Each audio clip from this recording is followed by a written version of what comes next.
Hello and welcome to Buckeyes Tomorrow Morning. I am your host, Tony Gerdeman. The Indiana game is in 82 days, the game against Michigan in 166 days. Before we start talking about Ohio State camp, I did want to mention that there was some big news from early Monday evening, the commitment of four-star New Jersey safety Jalen McLean. If you would like to hear about that, you can check that out on the Buckeye Huddle's Skull Session Ohio State Recruiting Podcast. Marc, Givler, and myself discussed what the addition of McLean means for the Buckeyes, who he reminds Marc of, what you can expect from him on the field, what this means for secondary recruiting as we go on in the 2024 recruiting class. So you can find that at all of your podcast platforms. You can also find it at youtube.com/Buckeye Huddle. You can also find that at facebook.com/Buckeye Huddle. And speaking of Marc Givler, that is my guest today, as we will, like I said, discuss the second of Ohio State's one-day camps that took place on Monday. The first one was last Wednesday. Now we've got three this week, and they started on Monday. And there's always some interesting names, and I'll just mention a couple of Buckeye legacies that were there. 2025 wide receiver Jackson Wiley, the son of former Ohio State wide receiver, then running back Michael Wiley, and 2027 quarterback Emmett Queen, the son of former Buckeye defensive lineman Heath Queen. You never know who's going to show up. It's always fun to see familiar faces. Saw Chase Young there as well today. But Marc, you and I were watching the receivers early on, and you mentioned to me that, no matter who else is at camp, Brian Hartline's going to bring some talent to come be coached. That was the case again on Monday. Yeah, it's very obvious these first couple of days of camp, just where Ohio State is hot right now, which positions. And again, some positions you look and they're loaded one day, and the next day they're not as good, or there's kind of some hit and miss with some of these positions. But every day there's guys there trying to get an offer from Brian Hartline. And today, obviously, Milan Graham was already committed and had his offer. He's a special talent, and I think so much attention has been paid to Jeremiah Smith, and rightfully so. He's probably as good of a wide receiver prospect as I've ever seen in the high school level. But Milan Graham is awfully special. We've already seen what Carnell Tate is doing early in his career at Ohio State, and Milan, to me, is that type of player. Yeah, he was good again on Monday, and he stands out, and he is noticeable. He said he came because, again, like you said, he's got his offer. He's committed. He's shut down his recruiting. So what's he doing? He said he just wanted to get coached by Brian Hartline. As another opportunity to work with Brian Hartline and pick up some tips for his senior season. And really, that's what he said he's focused on right now, is winning a state championship and things like that. And yeah, again, really, really good. Brian Hartline said he wants him to focus, wants him to watch Julian Fleming, because he sees him as a Z receiver initially. Now, for Milan Graham himself, we've talked to him a couple of months ago in Obetz, and he's said he's comfortable playing inside, playing outside. And so it's no surprise that he compares his game to Garrett Wilson, who did both of those things. How would you see that comparison? Yeah, I think the versatility there with Garrett being able to play anywhere. Garrett was a guy. Milan's actually a bigger receiver than Garrett. Milan's a couple inches taller. It may even be faster in terms of straight line, but they both had just electric feet, just in and out of their cuts so effortlessly, so quickly, with such burst. And even though Garrett is a couple inches shorter than Milan, I always felt Garrett played bigger than his height because of the way he could go up and get the football, and just kind of the bounce he had as an athlete. And so, yeah, there are some similarities there for sure. I made the Carnell Tate comparison as well. Body type, he's more of a Carnell Tate, but it's just unbelievable to me that they would get him and Jeremiah Smith in the same class. These are two very special talents that are going to be really hard to keep off the field early. Yeah, and they're kind of making up for the dip in the 2021 wide receiver recruiting, or 2022 wide receiver recruiting rather, and picking up with it. And sounds like there's more to come that way. I want to move to Jordan Davison, 5-star running back, 2025 out of Mater Dei, who, again, he's another one of these guys that they've got their offer. They've got offers from everywhere. You don't necessarily have to come and camp. You could come and hang out and just be seen and talk. But Tony Alford put him through the paces and I was watching him for much of the sessions, much of the afternoon, and he would be in a group of say 10, and he would go run his route or go through the drill, and Tony Alford would tell him to get back in line, and so he'd have to like cut somewhere in the middle because they just wanted to continue to work him and rep him and get a look at him. Did you get to see much of him at all? Yeah, I did. I was floating around as much as possible, but I got a good look at Jordan. What most impressed me was his burst and his speed when I was watching him run routes at his. I mean, he is built like a tank. I mean, he has a super strong lower body, just built like a kind of a power back. But then he'd get out in the open and they were doing that kind of cat and mouse drill, they call it, with the linebackers, and he was turning the corner on guys, and it was incredibly impressive. It's easy to see why he's ranked so highly, why many people think he may be the best running back in the country in 2025. And I thought he was absolutely every bit as advertised. And coming out of a great program like Mater Dei, he's going to be ready to roll pretty early in his college career whenever he decides, wherever he decides he's going. When might that be? I think Ohio State may get something going here. I think the Mater Dei curse could be broken here. And his visit goes until I think that they're flying home, I believe Wednesday night, or I'm sorry, is it? Yes, Tuesday night. Getting my days mixed up here. Flying home late Tuesday night, so he's going to be on campus all day, doing the photo shoot stuff and everything else. But this has been a 3-day trip, and when I tell you he had an entourage with him, I think he brought the entire family. There were like 5 or 6 people with him, but his parents, but there were other relatives. I mean, this is his 3rd trip. I was talking to his dad a little bit. This was his first trip to Columbus.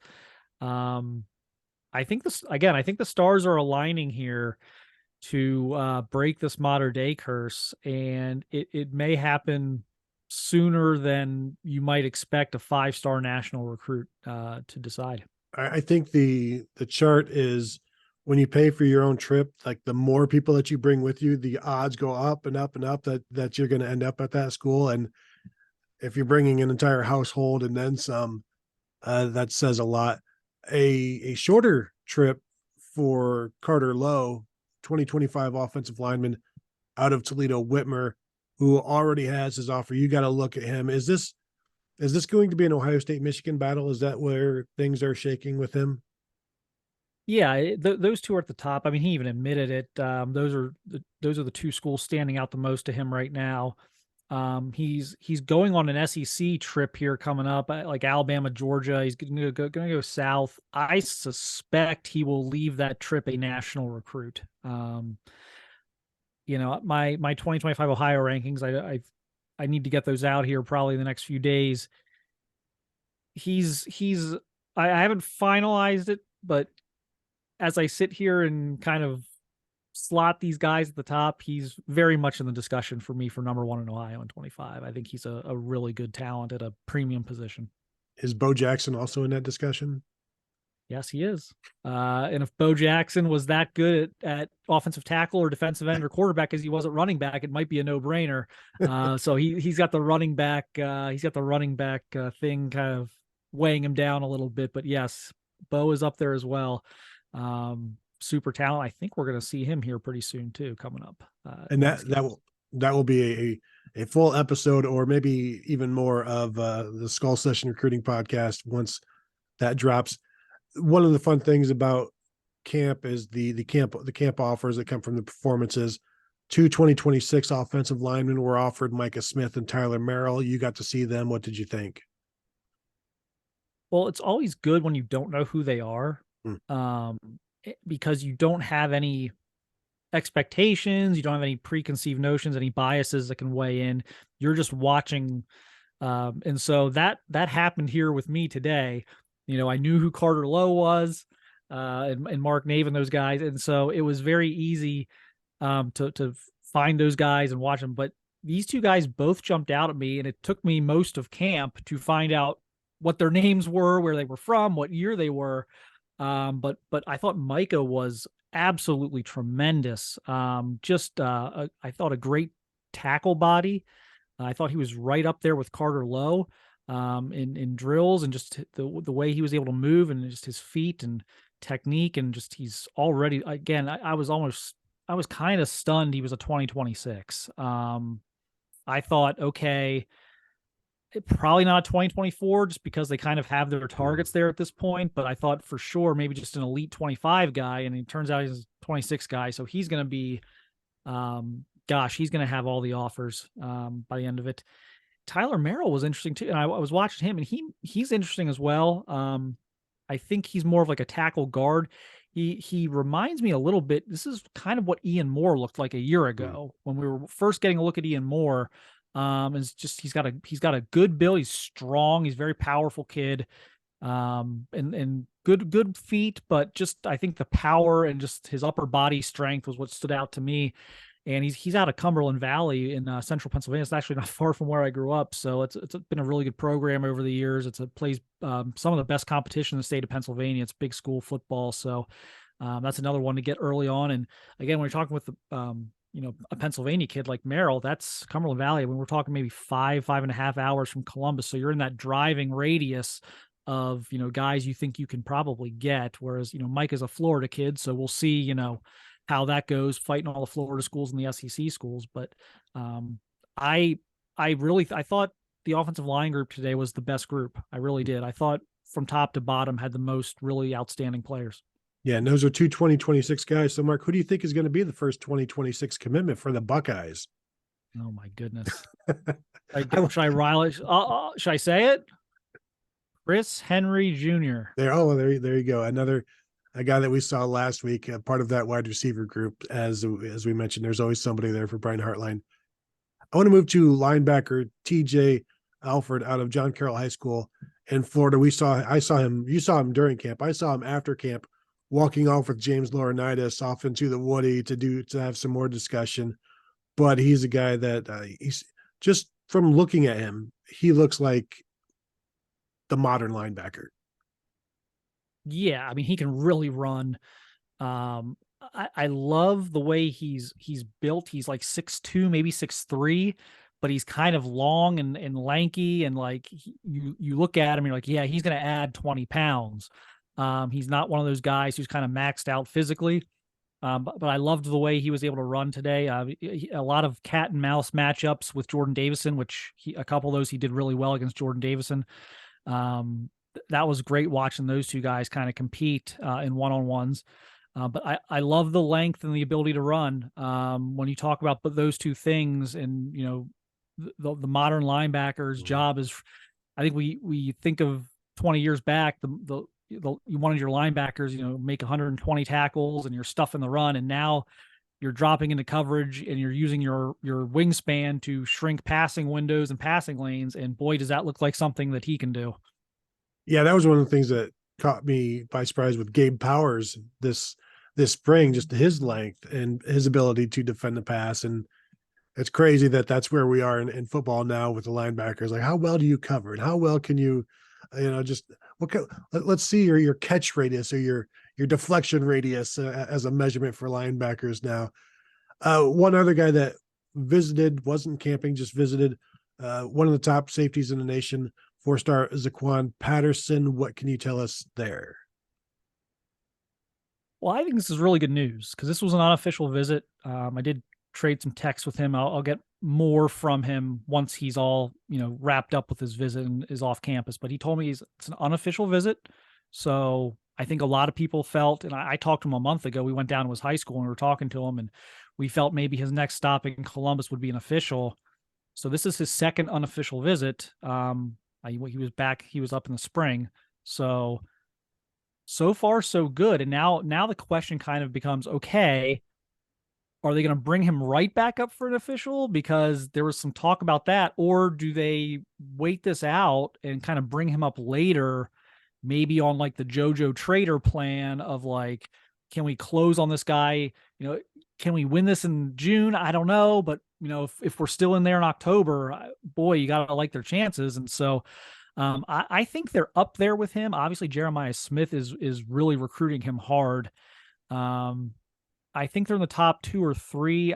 I know the Florida schools, Miami could be tough to beat, but he's one of those. And I put JoJo Trader in kind of the same category of if Miami doesn't show some progress this fall, I think it opens up a world of opportunities for Ohio State, because I think there's kids down there who, if they think Miami is going to be competitive nationally, would prefer to stay closer to home and go to Miami. But if Miami continues to kind of flop, that could really open things up for a couple of guys down there. And Patterson was just given a 5th star, I think, by Rivals, one of the service. I believe it was Rivals, gave him his 5th star. And I know I was impressed with him. We watched him practice. He made we have a little clip on the site, even you can still watch. I'm sure it's still up somewhere, of him breaking on a pass and one-on-ones during practice, looking almost like a corner, kind of running the route for the receiver. So he's a big kid that can run and cover. He's a great kid. He's a great interview. You should check our interview out with him too. Get to know a little bit more about him. We kind of went in depth with him a few weeks ago. So look, this is a good update. It's hard to, I don't know that you can overstate it, that he's making a return unofficial. It shows real interest. I think the biggest question is, how many family members did he have with him? I'll have to ask him and get back to everyone on that. Yes. Okay. So I want to thank you for joining me here, Marc.